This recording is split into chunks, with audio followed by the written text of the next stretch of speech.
Once the EU was established, under the guise of trade deals, a North American Union and Asian Union would be formed. The three interlocking superstates form the core of the global government, while the United Nations would serve as a world regulatory and enforcement body over the Third World subregions. The Bilderberg Group consists of the heads of all of the managing roundtable groups that steer individual countries. Picture the elite power structure of the world as a giant pyramid, with only the elite of the elite at the tip top of the capstone.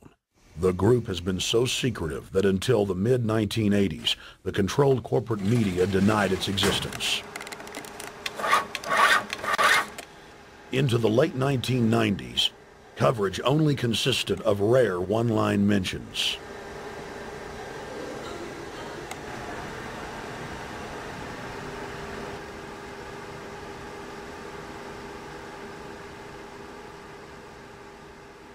With the rise of the alternative media, their stranglehold on information has begun to slip. What we do hear coming out of those meetings is incredible about the plans of the New World Order to consolidate power. Political power and economic power coming together at the highest level. But what I call the lapdog media, the controlled media in this country, you would think that they would be going to court, crying freedom of information, open meetings, sunshine law, and all of these things, but the silence is deafening. Why is it the major media would deny this? Let's look at the ownership of the major media. Let's look at the roster of, say, the Bilderberg meeting. Katharine Graham owns the Washington Post. Katharine Graham has been to the Bilderbergers. Conrad Black, one of the largest media barons in Canada and Europe, has not only been to these meetings, but he has hosted the meeting just a few years ago. Every year they meet in secret, and there is an absolute news blackout.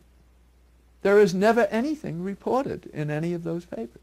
David Rockefeller himself thanked the media for keeping this all hushed up.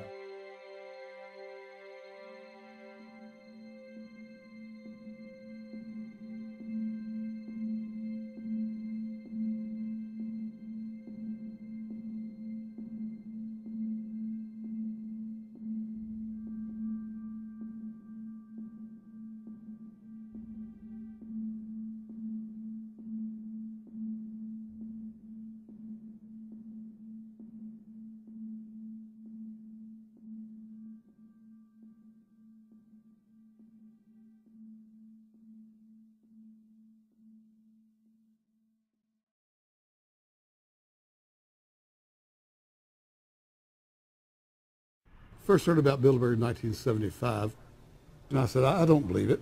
That's not possible. Who in hell's Bilderberg? I spent 20 happy years with metropolitan newspapers. All the wires are clicking at my ear. That could not happen without me knowing about it. And the thing that first impressed me most was columns in 1957 by the late, great Westbrook Pegler, widely syndicated columnist.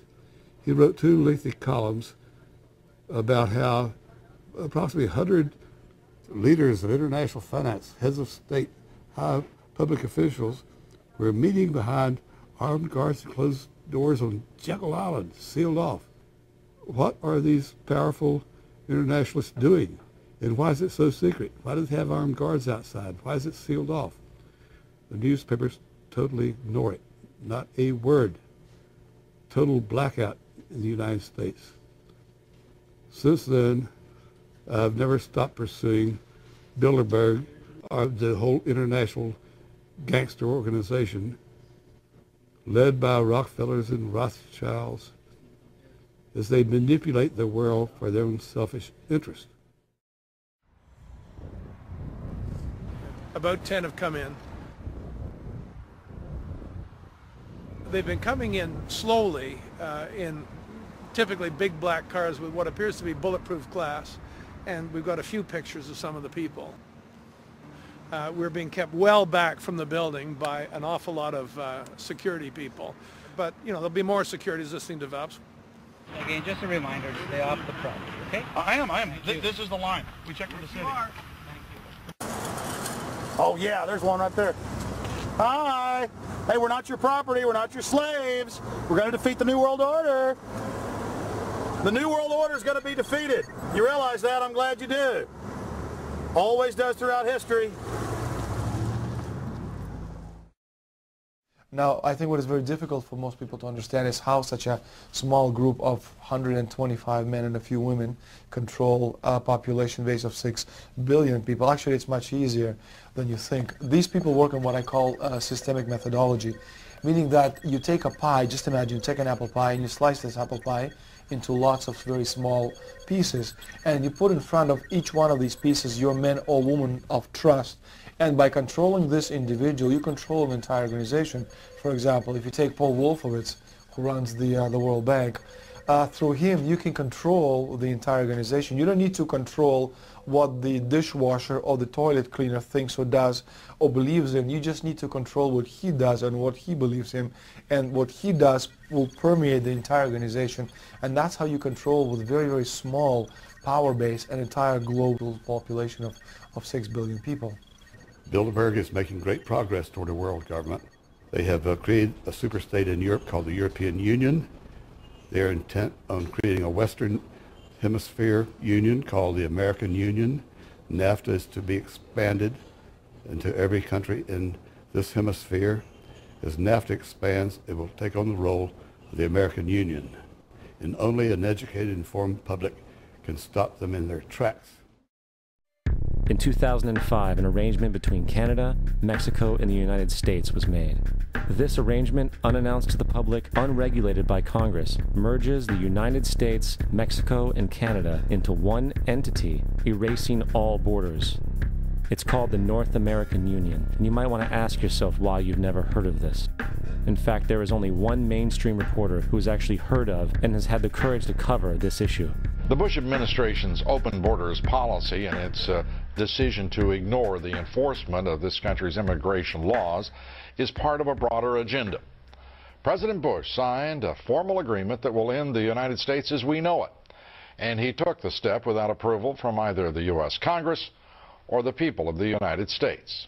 It's a deal that few have even heard of. It's being done again by very few people at the very top on behalf of the investment class, but the working class of people, political officials across our country, from communities, from cities and so forth, they don't know anything about this. This isn't some trade agreement. It is a total removal of sovereignty from these countries, which will also result in a completely new currency called the Amero. Fall.